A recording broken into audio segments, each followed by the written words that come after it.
You don't earn silence like that unless you've seen something no one's supposed to. The insult hung in the Georgia heat long after the laughter faded. Camp Halverson's obstacle yard shimmered under mid-morning sun ropes swaying, dust curling off boots, sweat stinging eyes. Staff Sergeant Ryan Harlow stood at the center, arms crossed, barking toward a single figure at the rope climb. Corporal Mara, Rook. Hayes didn't flinch. She just rolled up her sleeves. That's when they saw it, ink black against tanned skin. An eagle. Wings spread wide. Talons clutching a string of coordinates and 3 letters no one recognized. TFSHD. The laughter stuttered, then came back sharper. Nice tattoo. Corporal. What's that Pinterest Special Forces phones came out? Clicks, snickers, the digital smell of blood in the water. Rook said nothing. She reached for the rope palms chalked, thumbs locked the way SIR instructors teach when failure means falling 12 feet onto stone. Clock's running, Harlow shouted. She moved fluid, relentless, mechanical in precision. Boots hammered the beam at the top in 22 seconds flat. No wasted motion, no grunt of effort, just that measured breathing 4 in. Hold, 4 out. Hold the rhythm of someone who's done this under fire. When she landed. Silence. Even the cicadas seemed to hesitate. Then Harlow smirked. Beginner's luck, sweetheart. Let's see it twice, from the edge of the yard. Master Sergeant Dale Kincaid watched, frown deepening. He'd seen that breathing pattern before years ago, in a place that didn't exist on maps. And that tattoo, it wasn't ink for show. It was a signature. A warning. Across the formation. Rook brushed the dirt from her hands and reached for a small green notebook. She wrote 1 line, closed it, and slipped it back into her pocket. Then her phone buzzed once. A single message glowed on screen. Confirmed. Continue. Where are you tuning in from? Soldier hit subscribe to Quiet Valor Stories. The next mission's already in motion. The morning heat hit like punishment. By ISRO 900, Camp Halverson's training yard shimmered sand-baked. Metal burned to the touch. Staff Sergeant Ryan Harlow spotted his chance. Lieutenant Harlan, he said, clipboard in hand. Tone all duty and fake respect. Corporal Hayes removed her gloves during the wall climb yesterday. Safety violation. Could have hurt someone. The lieutenant's jaw tightened. You're filing this officially? Yes, sir. Regulations are regulations. Across the yard. Mara, Rook. Hayes was lifting ammo cans, 40 pounds each. Controlled. Efficient. Harlow's grin sharpened as he watched. He'd found a weapon that didn't need bullets paperwork. Master Sergeant Kincaid caught the exchange from 20 feet away, arms crossed, listening to just enough words to know something stank. By 1100, Harlan's decision dropped like a hammer. Corporal Hayes, pending investigation. You're suspended from field drills. Report to company office at 1300. Every head turned. Phones came out. Someone whispered. Guess that tattoo didn't help her. Rook didn't argue. She gathered her gear with surgical calm. 4 in, 4 hold, 4 out, 4 hold, as she passed Harlow. He leaned in, breath of coffee and arrogance. Told you this wasn't your place. She met his eyes for 1 heartbeat, then smiled small, cold, deliberate. It wasn't surrender. It was strategy. From the motor pool. Kincaid's phone buzzed. He stepped away. Voice low. Run a name. Mara Hayes. Transfer. 4 weeks ago. Camp Halverson. Look for a tattoo, Task Force SHD. Silence. Then the voice on the other end dropped an octave. You sure about that? Because if that ink's real, she's not logistics. She's Tier 1 adjacent. Kincaid's pulse quickened. If that was true, then Hayes wasn't the one in danger. Harlow was. The sergeant thought he'd cornered prey. He didn't know he'd been baited. at 20:55 under the floodlights. Harlow waited at the training yard. Dre beside him, phone in hand, camera rolling. Rook stepped into the open, no witnesses. No hesitation.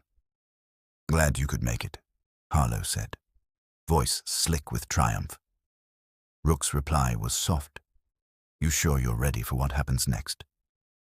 The floodlights burned white across the yard, washing everything in harsh truth.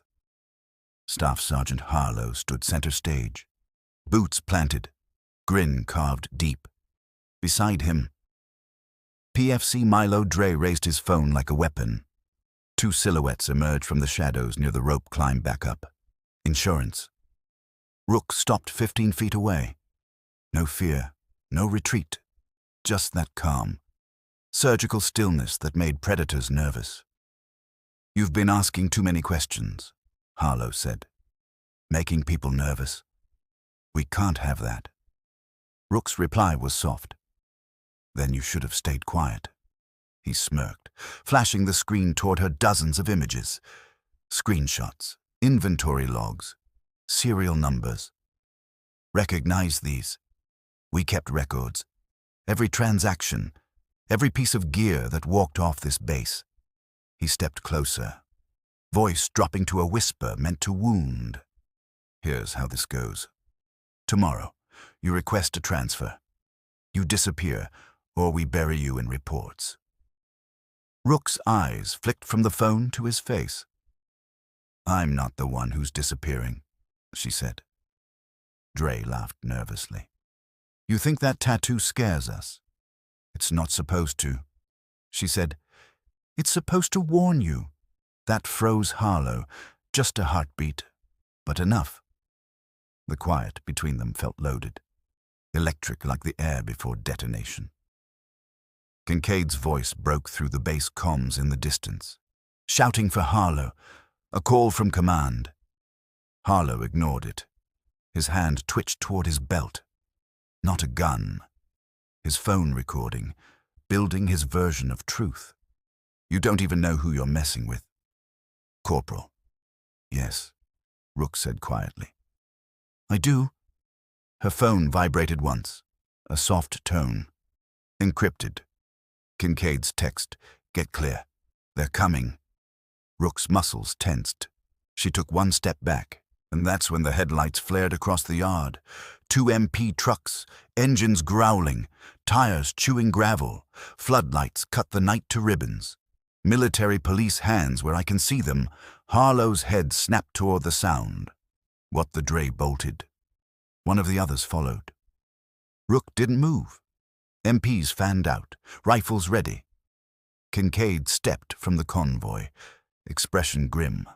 "Ryan Harlow, you're under arrest for falsifying reports, smuggling military property, and obstruction of justice." The words detonated. Phones hit dirt. Breath froze. Harlow's face drained of color. He turned to Rook, eyes wide. "You set me up." Rook's answer was almost kind.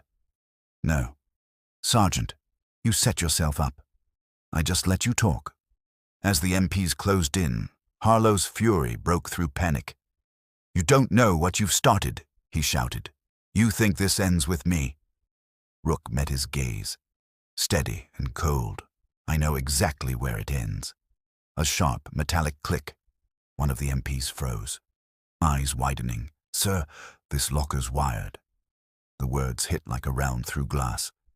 A device, counting down. And in the split second before the blast light swallowed the yard, Rook moved. Smoke drifted across the yard, thick with dust and the sting of burned insulation. Alarms screamed somewhere distant, a broken rhythm that bled into silence. Corporal Mara Rook Hayes lay flat on the ground, vision pulsing white.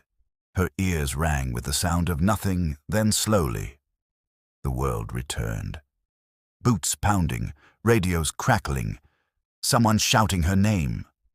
She pushed up to her knees. The explosion had gutted the storage locker, scattered steel fragments like shrapnel confetti. One MP was down, bleeding from the shoulder. Master Sergeant Kincaid was already there, applying pressure, barking for medics, controlled charge. He muttered, "Data wipe," across the chaos. Staff Sergeant Harlow was on the ground alive, barely. Singed hair, burned forearm, wrists cuffed. Lieutenant Harlan stood over him, fury and disbelief warring in his eyes. "You planted an explosive in a training yard. Sergeant, you just turned paperwork into treason." Harlow coughed blood, grin half broken. "You think I did this? You think I'm the top of the food chain?" No one answered. The MPs dragged him away as the first ambulance siren wailed through the night. Rook stood at the crater's edge. Her green notebook lay in the dirt, half torn, pages fluttering.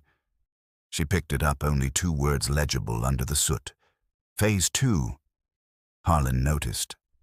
Phase 2 of what Rook didn't answer. She couldn't not hear. The encrypted text on her phone still glowed faintly. "Get clear. They're coming." At 0400 hours, Camp Halverson went into lockdown, every gate sealed. Command declared a containment protocol. Rumors spread faster than radio calls. Kincaid found Rook by the motor pool, cleaning soot off her gear. "You knew this wasn't just smuggling, didn't you?" Rook met his eyes. "Not until tonight. And now I think someone higher up wanted this to happen before he could ask." Harlan appeared, holding a tablet, new intel streaming in. MPs found more than stolen optics. There were encrypted transfer files, bank routes, shipment codes, and one name repeated on every document. He turned the screen toward her. The name hit like recoil. Commander Abigail Thornton, Rook's former handler. Harlan's voice was low, cautious. "Who is she?" Hayes Rook stared at the tablet, heartbeat steadying into that same 4-count rhythm. "She was the one who sent me here," Rook said quietly. "And if her name's on those files?" Kincaid frowned. Then what Rook holstered her sidearm. Eyes cold. Certain. Then this mission isn't over. A second later. Her phone vibrated. One message. "Stand by for reassignment.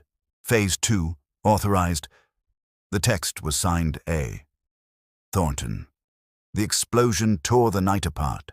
A flash, a roar, then the soundless void that follows when the world forgets to breathe. When the dust settled, the training yard was a crater of twisted metal and shattered pride. Staff Sergeant Harlow was alive but burned, bleeding, cuffed to a stretcher. The blast had been small, controlled an insurance policy meant to erase evidence, not lives. Corporal Mara Rook Hayes stood amid the wreckage, ash streaking her face, breathing slow and deliberate. 4 in, 4 hold, 4 out, 4 hold. The rhythm never broke. Lieutenant Harlan arrived within minutes, MPs securing the site under floodlight glare. He found Rook standing over a blackened locker inside. Fragments of encrypted drives and shattered optics. Enough to prove everything. Enough to end it. Harlow's voice rasped from the stretcher. "You think this was just me? You have no idea how far this goes." Rook didn't answer. She just turned away, letting the medics haul him off into the dark. By dawn, the investigation had already begun. MPs catalogued the recovered ANPVS-31s, charred ledgers, weapon attachments. Commanders whispered names behind closed doors. The scandal would ripple through ranks, stain careers, shake trust. Inside the debrief room, Rook sat alone. Her report was simple facts. Times, outcomes, no emotion. When it was done, Commander Abigail Thornton entered. Silver oak leaves gleaming. "You did what we needed. You understand what comes next?" Rook nodded. Reassignment. Thornton slid a sealed envelope across the table. Phase 2. Domestic. You leave in 72 hours. Outside. The base stirred to life new day. Same orders, same machine. Rook walked to her barracks, packed with methodical precision. At the bottom of her ruck, she placed one final item, a challenge coin. Edges worn, the eagle and coordinates almost faded, a relic from Operation Night Talon, a promise paid in patience. She paused at the doorway, looking back once at the empty room that had been her cover and her cage. Then she whispered to no one. To everyone, justice isn't loud. It's patient. And as the morning sun burned through the smoke above Camp Halverson, the coin caught the light, a single spark in the silence.